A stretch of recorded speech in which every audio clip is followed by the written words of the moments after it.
அடுப்பு பற்ற வச்சு ஒரு அகலமான பாத்திரத்தில் கொஞ்சமாக தண்ணி, காலிஃப்ளவர், உப்பு, மஞ்சத்தூள் போட்டு நல்லா கொதிக்க விடுங்க.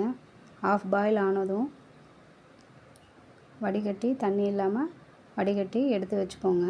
இது மாதிரி பண்ணோம்னா காலிஃப்ளவரில் இருக்க பூச்சி, அழுக்கு எல்லாம் வெளியே வந்துடும். அதுக்காக தான் தனியாக கொதிக்க வச்சு எடுத்துக்கிறோம். வெங்காயம் கட் பண்ணிவிட்டு மிக்ஸி ஜாரில் போட்டு நல்லா ஃபைன் பேஸ்ட்டாக எடுத்துக்கோங்க. அதே போல் தக்காளியும் கட் பண்ணி மிக்ஸி ஜாரில் போட்டு ஃபைன் பேஸ்ட்டாக எடுத்து வச்சுக்கோங்க.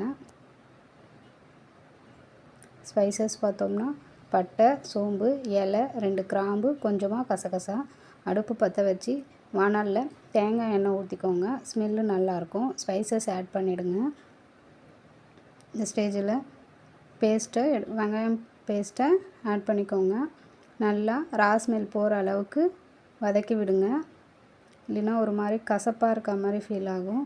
நல்லா வதக்கி விடுங்க.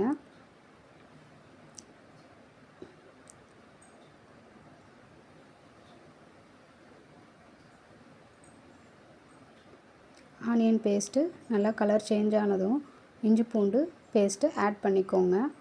நல்லா கலந்து விட்டுக்கோங்க. இஞ்சி பூண்டு பேஸ்ட்டும் ரா ஸ்மெல் போகணும். அப்போ தான் ஸ்மெல்லு நல்லாயிருக்கும். நல்லா கலந்து விட்டுக்கோங்க.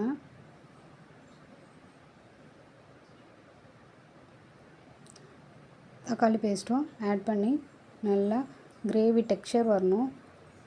பார்க்கும்போதே நல்லாயிருக்கு பாருங்கள். இந்த ஸ்டேஜில் கருவேப்பிலை, கொத்தமல்லி போட்டு நல்லா கிளறி விட்டுக்கோங்க. கொஞ்சமாக உப்பு சேர்த்துக்கோங்க. ஆல்ரெடி நம்ம வேக வைக்கும்போது உப்பு போட்டு வச்சுருக்கோம். அதனால் கிரேவியில் கொஞ்சமாக உப்பு சேர்த்துக்கோங்க. மஞ்சத்தூள், மிளகாய்த்தூள்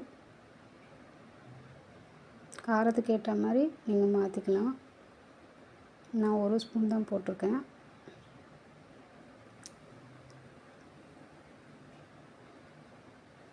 கொஞ்சமாக தண்ணி ஊற்றி நல்லா கொதிக்க விடுங்க.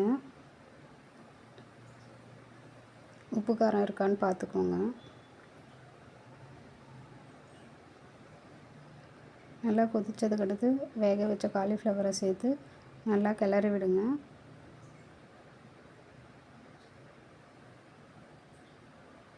கொஞ்சமாக மஞ்சத்தூள் போட்டுக்கோங்க. ஏன்னா காலிஃப்ளவர்லேயே மஞ்சத்தூள் போட்டோம்.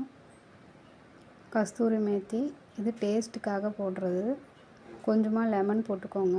புளிப்பு டேஸ்ட்டு வேணான்னா லெமன் போடாதீங்க. எங்களுக்கு புளிப்பு டேஸ்ட் பிடிக்கும். அதனால் நாங்கள் லெமன் சேர்த்துருக்கோம். நல்லா கலந்து விட்டுக்கோங்க. ஒரு 2 நிமிஷம் கொதித்ததும் ஆஃப் பண்ணிவிடுங்க. அவ்வளோதான், காலிஃப்ளவர் கிரேவி ரெடி.